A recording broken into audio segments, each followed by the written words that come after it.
ابن جوزی نے لکھا ہے سینکڑوں سال پہلے، آج کے کسی عالم کی بات بتاتا تو لوگ انکار کو، سینکڑوں سال کہتے ہیں بلخ میں قحط پڑ گیا، لوگ ہجرت کر کے سمرقند آ گئے، ایک سیدوں کا خاندان بھی آیا، ایک ایسی خاتون بھی آئی جس کے ساتھ 3 بیٹیاں تھی، بیٹا بھی کوئی نہیں، خاوند فوت ہو گیا، مسجد کے ساتھ مہمان خانے بنے ہوتے تھے، وہاں اس نے بچوں کو ٹھہرایا اور نکلی سمرقند میں کہ کوئی آدمی مل جائے اور اس سے کہوں کہ تھوڑی سی مدد ہو۔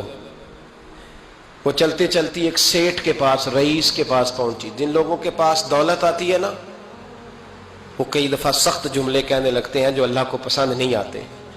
وہ سیٹھ کے پاس گئی تو جا کے کہنے لگی میں غریب ہوں، پریشان ہوں، بلخ میں قحط ہے، سارا زمانہ جانتا ہے، تو میں اس لیے سمرقند آئی ہوں، بیٹیوں کا ساتھ ہے، نہ رہنے کو جگہ ہے، نہ کھانے کو روٹی ہے، نہ پہننے کو کپڑا ہے، مہربانی کر تھوڑی مدد کر۔ کہنے لگا ہو کون؟ تو اس سید زادی نا کان آگے کر کے، ہاں کسی پہ بھی حالات سخت آ سکتے ہیں، اللہ سے ڈرنا چاہیے، کان آگے کر کے نا کہنے لگی میں سید زادی اور یہاں میرا اپنا کوئی نہیں، مہربانی کر۔ تو وہ سیٹھ صاحب، چودھری صاحب کہنے لگے مجھے کیسے پتا چلے گا تو سید ہے؟ تو سید زادی نے اپنا پلو کھولا اور اپنے آنسو دونوں آنکھوں سے صاف کیے تو کہنے لگی اللہ تیرا بھلا کرے، میں ثابت نہیں کر سکتی کہ میں حضور کا خاندان، میرے پاس کوئی دلیل نہیں، میں نہیں بتا سکتی، چل ٹھیک ہے، چلی گئی۔ کسی نے بتایا کہ یہاں ایک یہودی بھی رہتا ہے، وہ بڑا سخی ہے، یا آتش پرست ہے، یا پارسی ہے کافر غیر، سخی بڑا ہے۔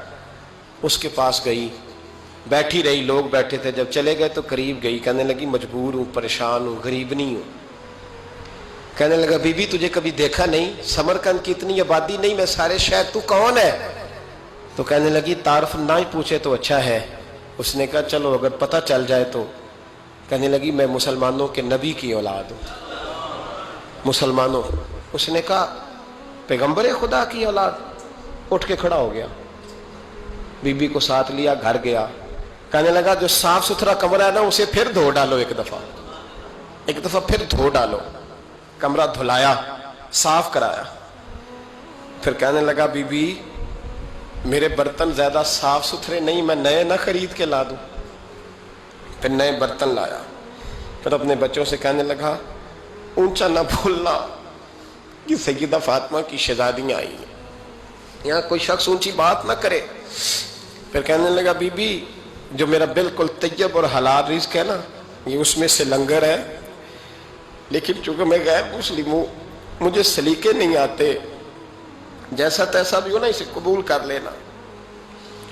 خاتون کو کہنے لگا یہ گھر ہے، جب تک جی چاہے یہاں رہنا، پر دیکھنا ہو سکے تو رات اپنے نبی سے سفارش کرنا، میرا بھی کوئی مسئلہ، میری بھی کوئی قبولیت کہیں ہو جائے۔ وہ مسلمان کہلانے والا رات کو سویا، کہتے جنت سجی ہوئی ہے، لوگ جنت میں جا رہے ہیں، لائنیں لگی ہوئی ہیں، نبی پاک لوگوں کو جنت میں بھیج رہے ہیں، میں بھی دوڑ کے لائن میں لگ گیا، فرشتے نے میرا بازو پکڑا، کہا پیچھے ہٹ، تو میں دوڑ کے حضور کی بارگاہ میں گیا، میں حضور سارے جنت میں جا رہے ہیں، یہ مجھے نہیں جانے دیتا۔ تو نبی پاک نے فرمایا تو کون ہے؟ کہ یا رسول اللہ میں مسلمان ہوں۔ کہتے حضور مجھ سے فرمانے لگے کوئی دلیل ہے تیرے پاس؟ دلیل ہے کوئی تیرے پاس؟ میں چپ کر گیا۔ فرمایا میری بیٹی تیرے دروازے پر آ ہی گئی تھی تو دلیلیں پوچھنے لگ گیا تھا؟ ہم جا دوڑ جا۔ سویرے آنکھ کھلی تو گلیوں میں ڈھونڈتا پھرتا ہے، تلاش کرتا پھرتا ہے، کونے کونے میں جاتا ہے وہ سادات کا گھرانہ کہاں گیا، ڈھونڈتے ڈھونڈتے اس غیر مسلم کے دروازے پہ جا کے پہچان لیا۔ تو کہنے لگا خدا کا واسطہ جو تو نے نوکری کی ہے نا ان کی مجھ سے 11 گنا لے لے، یہ سادات کا گھر مجھے دے دے۔ تو کہنے لگا کل تو آتا تو شاید بات اور ہوتی، آج بات اور ہے۔ اس نے کہا مہربانی کر، کہا نہیں کل تو آتا تو معاملہ اور تھا، آج معاملہ آج اور ہے، رنگ بدل گیا ہے، حالات تبدیل ہو گئے ہیں، اب تو دیکھ تاک کے آیا، جا دوڑ جا۔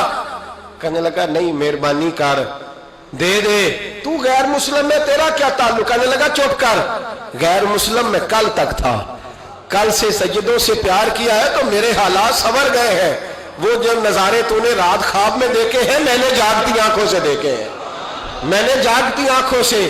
اور تو نے کسی مفتی پیر عالم کے ہاتھ پہ کلمہ پڑھا ہے، میں نے رات محمد عربی کے ہاتھ پہ کلمہ پڑھا، رسول اللہ کے ہاتھ پہ کلمہ پڑھا.